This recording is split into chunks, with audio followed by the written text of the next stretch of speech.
comfort sandwich of your life? Well, look out for...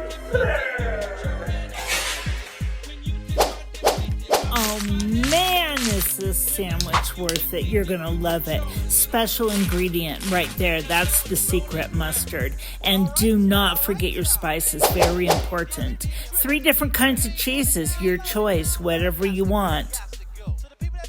Oh man, I'm already thinking of the recipe that I have for tomato basil soup.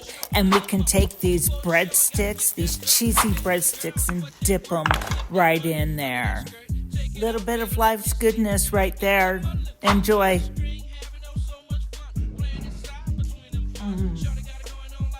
I'm Calamity Girl, and guess what? This is my point of view.